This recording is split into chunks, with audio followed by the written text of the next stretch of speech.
The India alliance has bagged 232 seats in the 2024 Lok Sabha elections, which was more than what was anticipated in 2019. In 2019 and 2014, Congress had won 52 and 44 seats respectively. But what had changed? How did Congress-led India alliance had such a huge breakout? Rahul Gandhi in September 2022 had started Bharat Jodo Yatra, where he travelled up to 4,000 kilometers in a span of 150 days all over the country, interacting with the local community. And then again, a year later, he revamped the march to Bharat Jodo Nyaya Yatra, where he covered 6,200 kilometers across 14 states from Manipur to Mumbai. This move by Rahul Gandhi helped him reimagine himself as a leader who was grounded with the common people.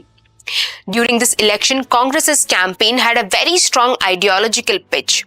This time they focused on providing the people the opposite of what had been offered till date by the BJP government. This helped Congress to have a direct and noticeable effect on people's attitude towards them, especially in states like Rajasthan, Haryana and Maharashtra. Congress's manifesto this time promised rupees 1 lakh in every poverty-ridden family's women's bank accounts, along with a legal MSP guarantee for farmers. The Congress manifesto this time focused more on the rural areas. BJP's slogan for this election was "Ab ki baar 400 par," which remained as a dream only. BJP stand-alone only secured 240 seats, where they failed to cross the halfway mark of 372, while BJP-led I.N.D.I.A had secured 293 seats. While Modi is to begin his third term as the Prime Minister, we do need to think of the reason of this fall in seats. While the opposition focused on matters like unemployment, corruption and jobs, BJP focused on Modi and used him as a crowd puller. The slogan "Modi ki guarantee" is one of the prime examples of this. Even though BJP is a pro-Hindu party, this positioning might have not led to the union of their vote like they expected. BJP losing in Faizabad, despite the very grand inauguration of the Ram temple only a few months in advance of the poll, seems to show us that the temple politics did not work in favor for the party.